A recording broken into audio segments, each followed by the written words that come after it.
आणि आता पाहणार आहोत सविस्तर प्राईम टाइम।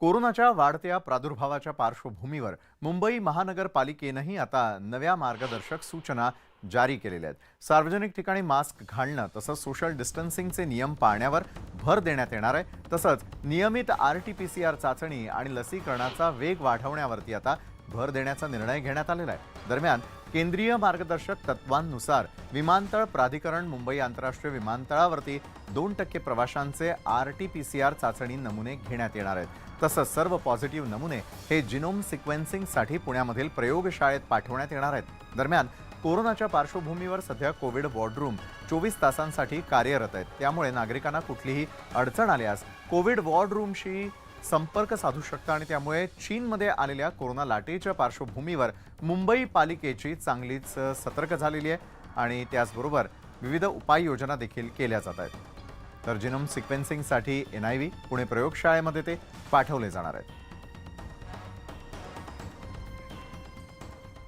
चीनमध्ये कोरोनाचे रुग्ण आणि मृत्यू झपाट्याने वाढतायत। जगातही रुग्ण वाढू लागलेले आहेत। भारतामध्ये मात्र नव्या दैनंदिन रुग्णांची संख्या ही 200च्या आत असली तरीही सावधगिरीचा इशारा देण्यात आलेला आहे। कोरोना महामारी अजून संपलेली नाहीये। वाढत्या कोरोनाच्या पार्श्वभूमीवर सर्व राज्यांना सतर्कतेचे आदेश देण्यात आलेले आहेत। राज्यांनीही ऑक्सिजन पुरवठा आणि इतर बाबतीत सज्ज राहावं असे निर्देश आरोग्य मंत्र्यांनी दिले आहेत।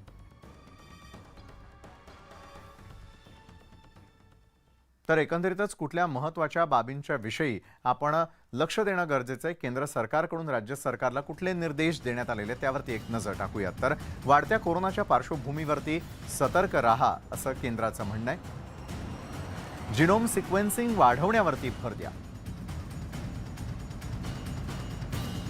कोरोना चाचण्या वाढवा। लसीकरण न झालेल्यांचं लसीकरण करा।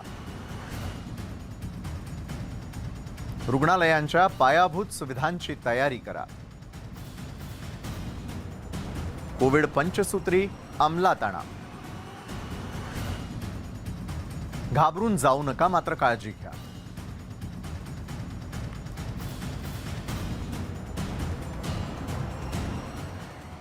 नवीन वर्षाचं स्वागत देवदर्शनानं करण्याची तयारी तुम्ही केलेली असेल तर तुमच्यासाठी पुढची बातमी अत्यंत महत्त्वाची आहे, कारण चीनमध्ये कोरोनाचा कहर पाहायला मिळतोय आणि याच पार्श्वभूमीवर राज्यातील देवस्थानं प्रमुख अलर्ट झालेली आहेत। कोल्हापूरच्या अंबाबाई मंदिरामध्ये आजपासून कर्मचाऱ्यांना मास्कची सक्ती करण्यात आलेली आहे। भाविकांनीही या निर्णयाचं स्वागत केलंय।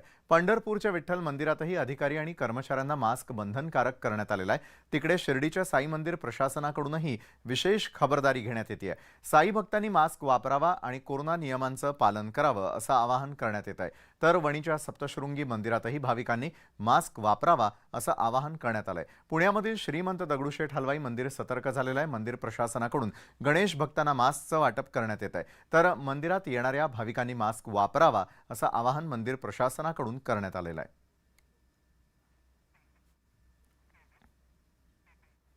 हिवाळी अधिवेशनामध्ये सत्ताधाऱ्यांनी ठाकरे पिता पुत्रांना घेरण्याचा प्रयत्न केलाय। दिशा सालियन प्रकरणाची SIT चौकशी करण्याची घोषणा उपमुख्यमंत्री फडणवीस यांनी केलेली आहे। त्यामुळे या प्रकरणी आदित्य ठाकरेंना लक्ष्य करण्यात आल्याचं बोललं जात आहे आणि याच मुद्द्यावरून गेल्या 2 दिवसांपासून हिवाळी अधिवेशन तापलेलं आहे। असं असतानाच आता उद्धव ठाकरेही चौकशीच्या फेऱ्यामध्ये येणार आहेत।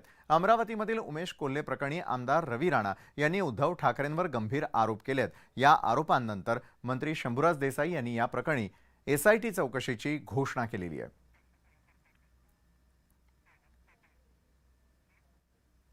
तर सत्ताधाऱ्यांनी दिशा सालियन प्रकरण उकरून काढल्यानंतर आता आमदार रवी राणांनी अमरावतीच्या उमेश कोल्हे हत्याकांडाचा मुद्दा अधिवेशनात मांडलेला आहे। विशेष म्हणजे सत्ताधारी भाजपच्या आमदारांप्रमाणेच रवी राणांनीही उद्धव ठाकरेंवर निशाणा साधलेला आहे आणि विशेष म्हणजे शंभूराजेंनी देखील उद्धव ठाकरेंच्या फोनची चौकशी करण्याची घोषणा केल्यानं यावरून राजकारण तापण्याची शक्यता आहे। दिशा सालियन नंतर आता उमेश कोल्हे, राणेंनंतर आता राणांचे ठाकरेंवर आरोप। कोल्हे प्रकरणात ठाकरेंचा पोलिसांना फोन, उद्धव ठाकरेंच्या फोनच्या चौकशीची घोषणा। राज्याचे मुख्यमंत्री तत्कालीन उद्धवजी ठाकरे यांचा फोन आला त्यांना की हा पूर्ण तपास रॉबरीच्या दिशेने करा आणि ही केस दाबा। अमरावतीच्या बडनेराचे आमदार रवी राणा यांनी विधानसभेत उद्धव ठाकरेंवर केलेला हा गंभीर आरोप आणि त्याला राज्याच्या उत्पादन शुल्क मंत्री शंभूराज देसाईंनी दिलेलं उत्तर। दिशा सालियान प्रकरणावरून सत्ताधारी आणि विरोधक आमनेसामने आलेले असतानाच आता रवी राणांच्या आरोपांनी पुन्हा एकदा ठाकरेंना लक्ष केल्याचं पाहायला मिळतंय। कारण उमेश कोल्हे हत्या प्रकरणासंदर्भात पोलीस आयुक्त आरती सिंग यांना कारवाई करू नये यासाठी स्वतः मुख्यमंत्री असलेल्या उद्धव ठाकरे यांनी फोन केला होता, असा गंभीर आरोप राणांनी अधिवेशनात केलाय। उमेश कोल्हे जे हिंदू विचाराचे होते, त्यांनी हिंदूच्या फेवरनी त्या ठिकाणी पोस्ट टाकली, त्याबद्दल त्यांना अनेकदा धमक्या आल्या आणि धमक्याची त्या ठिकाणी तक्रार केल्यानंतर सुद्धा अमरावतीच्या सीपीने लक्ष दिलं नाही। कारण त्याच्यामध्ये राज्याचे मुख्यमंत्री तत्कालीन उद्धवजी ठाकरे यांचा फोन आला त्यांना की हा पूर्ण तपास रॉबरीच्या दिशेने करा आणि ही केस दाबा। आता रवी राणांनी थेट विधानसभेत हा मुद्दा उपस्थित केल्यानं सरकारनंही तात्काळ याची दखल घेत राज्याच्या गुप्तचर विभागाला उमेश कोल्हे प्रकरणासंदर्भात सर्व मुद्दे कळवले जातील आणि उद्धव ठाकरेंच्या त्या फोनची चौकशी केली जाईल, अशी घोषणा राज्याचे उत्पादन शुल्क मंत्री शंभूराज देसाई यांनी केली। उमेश कोल्हे हत्या प्रकरणाचा सविस्तर माहिती त्यांच्याकडनं घेतली जाईल आणि त्यांचा आक्षेप तिथल्या पोलीस आयुक्तांवरती त्यांच्या कार्यपद्धतीवरती आहे। तर या संपूर्ण प्रकरणाचा राज्य गुप्तचर आयुक्तांच्याकडनं विस्तृत अहवाल 15 दिवसाच्या आत मागवला जाईल। दिशा सालियान प्रकरणावरून आधीच विरोधक आक्रमक झालेत, त्यावरून गुरुवारच्या पूर्ण दिवसाचं कामकाज विस्कळीत झालं। त्यात आता रवी राणांनी उमेश कोल्हे प्रकरणावरून उद्धव ठाकरेंवर निशाणा साधला। खरं तर लोकहिताच्या मुद्द्यावर अधिवेशनात चर्चा होणं अपेक्षित आहे, पण सध्या तरी अधिवेशनात नको त्या मुद्द्यांवरूनच जास्त राजकारण तापत असल्याचं पाहायला मिळतंय। Bureau report, news 18 Lokmat. आमदार रवी राणा यांना जीवे मारण्याची धमकी देण्यात आल्याचा आरोप होतोय आणि फोनवरून जीवे मारण्याची धमकी आल्याचा दावा राणा समर्थकांनी केलेला आहे। उद्धव ठाकरे समर्थकांनी धमकावल्याचा आरोप राणा समर्थकांकडून करण्यात आलेला आहे आणि याच संदर्भात राणा समर्थकांनी अमरावतीच्या राजापेठ पोलीस ठाण्यामध्ये तक्रार दाखल केली आहे। धमकी देणाऱ्यांचा शोध घेऊन कायदेशीर कारवाई करण्याची मागणी करण्यात आली आहे।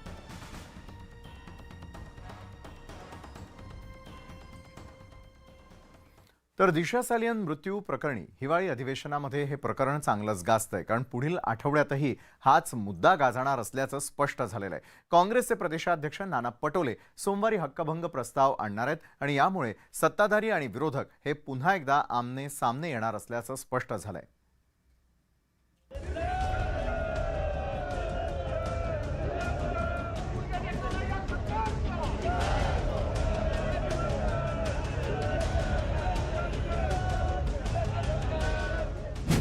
दिशा सालियान प्रकरणाची SIT मार्फत चौकशी करण्याची घोषणा गृहमंत्री आणि उपमुख्यमंत्री देवेंद्र फडणवीस यांनी विधानसभेत केली। या प्रकरणावरून गुरुवारी विधानसभेत प्रचंड गदारोळ झाला। तब्बल 9 वेळा विधानसभेचं कामकाज तहकूब करण्याची वेळ आली। मात्र हे प्रकरण एवढ्यावरच शमण्याची चिन्ह दिसत नाही, कारण नाना पटोले यांनी या प्रकरणी आक्रमक भूमिका घेतली आहे।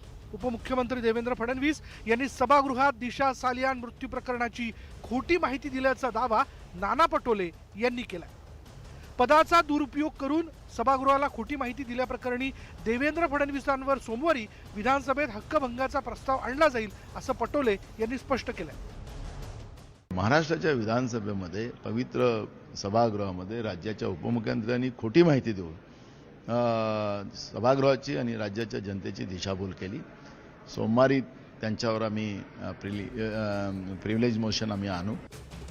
एकनाथ शिंदेंवर झालेल्या आरोपांवरून लक्ष विचलित करण्यासाठी दिशा सालियान प्रकरण उकरून काढण्यात आल्याचा आरोप नाना पटोले यांनी केला।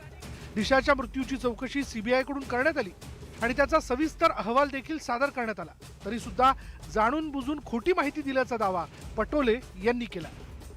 2 मुद्दे डायरेक्ट मुख्यमंत्री उपमुख्यमंत्री येत होतं आणि त्याच्यामुळे त्यांच्या राजीनाम्याचा प्रश्न त्या ठिकाणी येणार आणि म्हणून या पद्धतीचं एक राजकारण आदित्य ठाकरेला घेऊन विधानसभेमध्ये आपण पाहिलेलं आहे। दिशा सालियान प्रकरणात तत्कालीन महाविकास आघाडी सरकारनं पुरावे नष्ट केल्याचा आरोप नितेश राणेंनी केला होता।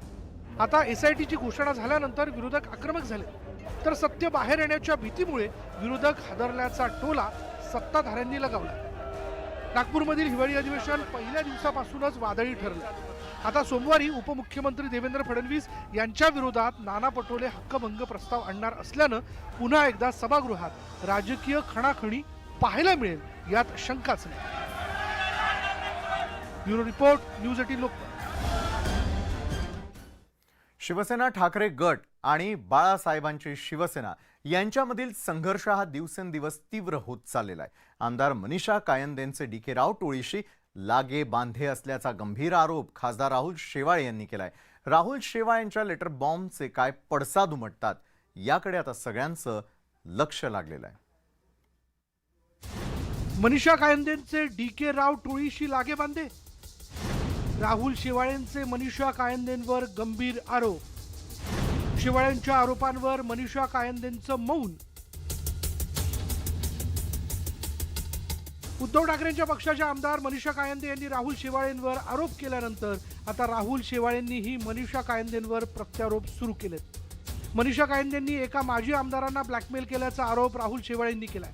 एवढंच नाही तर मनीषा कायंदेंचे गँगस्टर डी.के. राव टोळीशीही लागेबांधे असल्याचं शेवाळेंनी सांगितलंय. या प्रकरणी राहुल शेवाळेंनी कायंदेंची चौकशी करण्याची मागणी करणारं पत्र उपमुख्यमंत्री देवेंद्र फडणवीसांकडे दिलंय.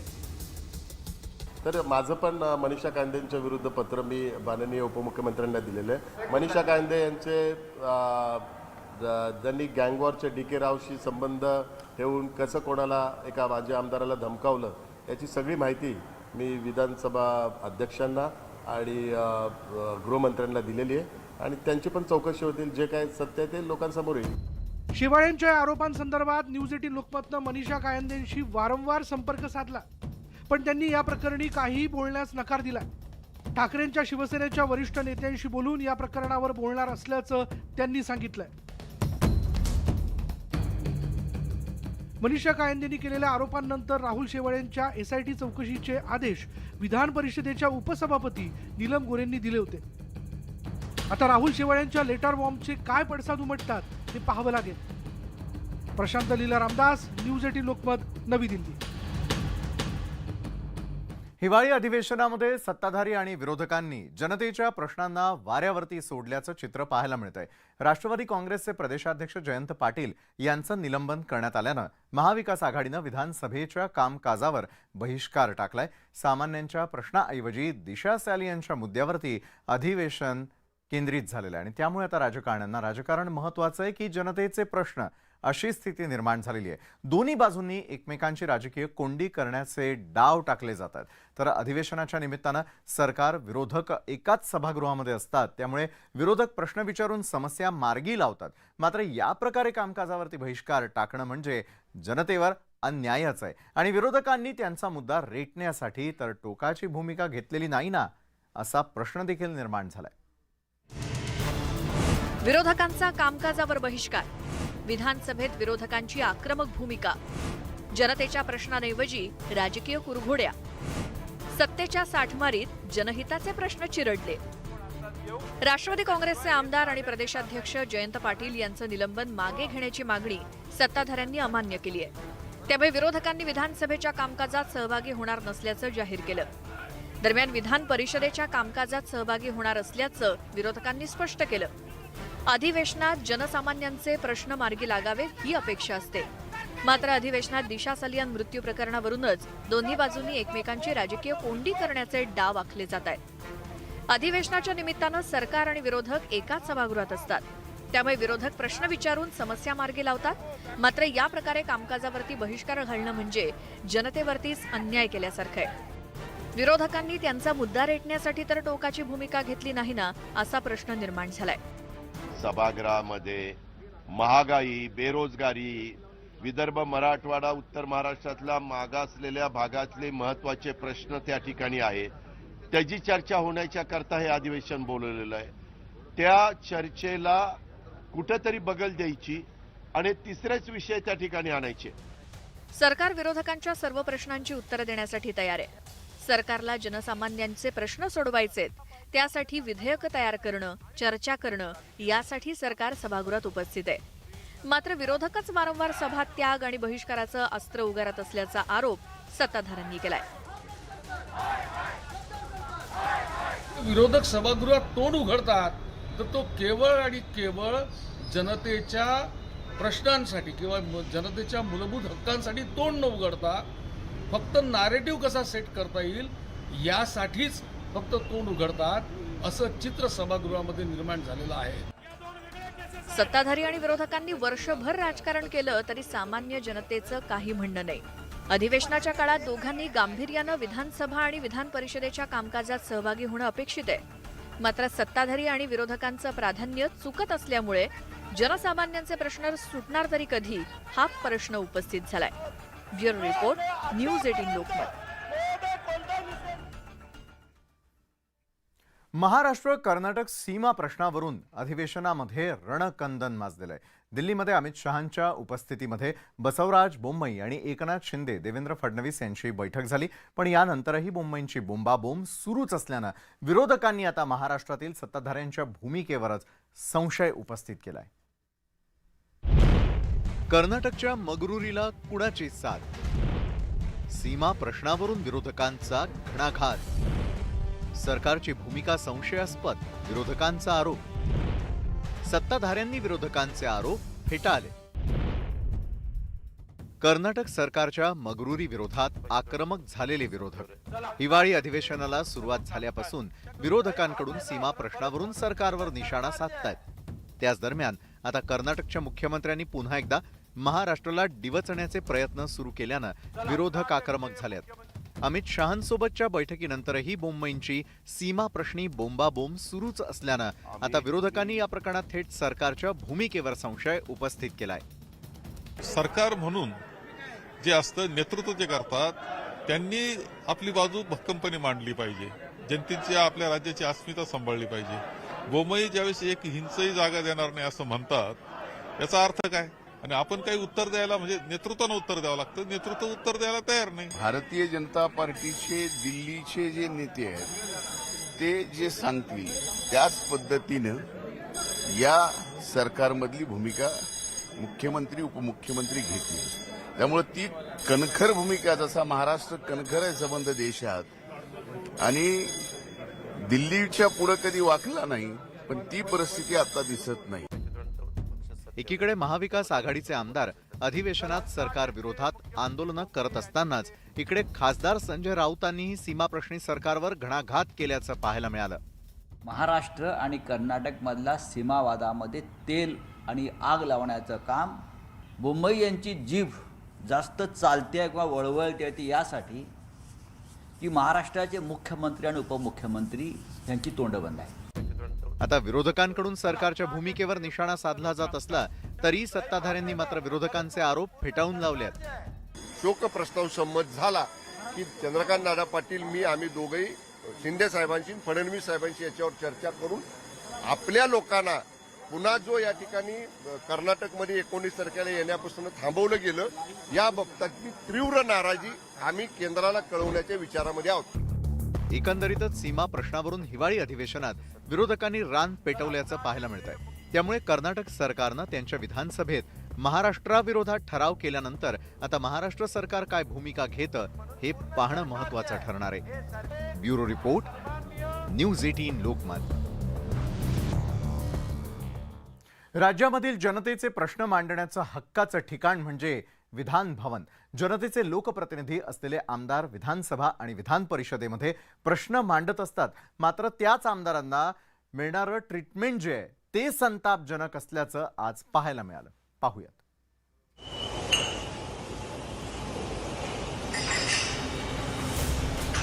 टॉयलेटमधल्या पाण्यानं धुतले जाणारे कप आणि शौचालयाबाहेर स्वच्छ केली जात असलेली ही फळं, ही दोन्ही दृश्य आमदारांशी संबंधित आहेत. आमदार निवासस्थानातल्या आमदारांच्या कपबशा टॉयलेटमधल्या पाण्यानं धुतल्या जात असल्याचा व्हिडिओ राष्ट्रवादी काँग्रेसचे आमदार अमोल मिटकरी यांनी ट्विट केलेला होता. आणि दुसऱ्याच दिवशी ही धक्कादायक बातमी समोर आली. विधिमंडळ परिसरात आमदारांसाठी बनवल्या जाणाऱ्या ज्यूससाठीची फळं ही शौचालयाबाहेर स्वच्छ केली जात असल्याचा व्हिडिओ समोर आलाय. अनेक आमदार आणि अधिकारी या सेंटरवरून ज्यूस घेतात. स्वच्छतेकडे अक्षम्य दुर्लक्ष केलं जात असल्याचं यातून स्पष्ट होत आहे. त्यामुळे विरोधी पक्षनेते अजित पवारांनी संताप व्यक्त केलाय.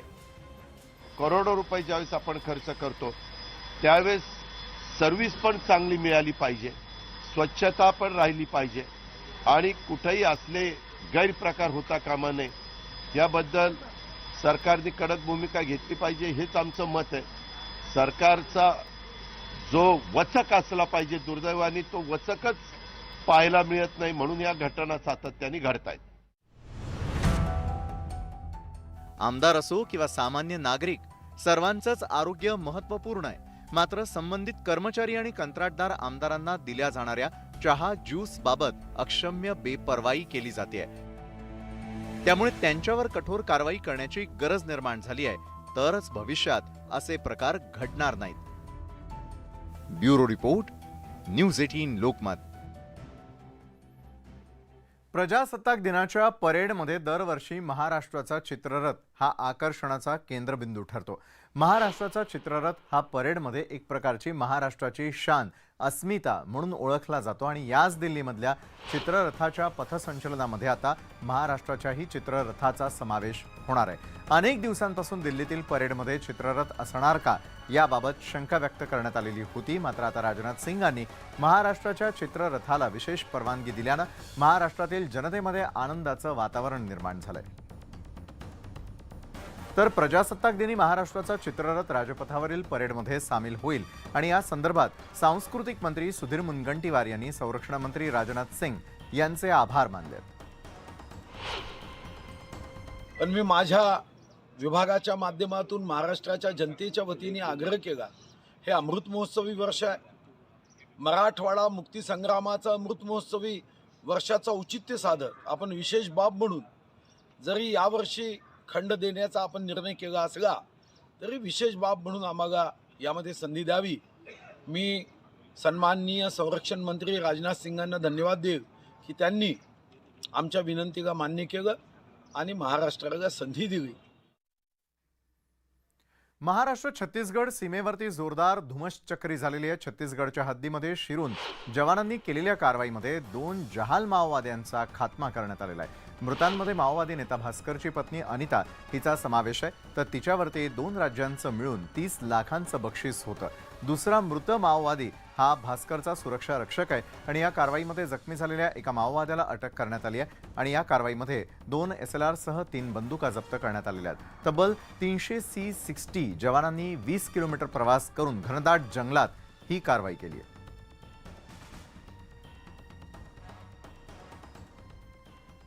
अर्चना नेवरेकर फाउंडेशनच्या वतीनं यंदा कला दर्पण पुरस्कारांचं आयोजन करण्यात आलेलं आहे. यंदाचा कला दर्पण जीवन गौरव पुरस्कार हा सुषमा शिरोमणी यांना जाहीर करण्यात आलेला आहे, तर पत्रकारितेसाठी रवींद्र पाथरे यांना कलागौरव पुरस्कार प्रदान करण्यात येणार आहे. तर यंदाच्या वृत्तवाहिन्यांच्या नामांकनांचीही घोषणा करण्यात आलेली आहे आणि त्यामध्ये सर्वोत्कृष्ट वाहिन्यांच्या नामांकनामध्ये न्यूज 18 लोकमतला 2 नामांकनं मिळालेली आहेत. तर यंदाचं हे पुरस्कार येत्या 27 डिसेंबरला सेंट अँड्र्यूज ऑडिटोरियम वांद्रे इथे आयोजित करण्यात आलेले आहेत.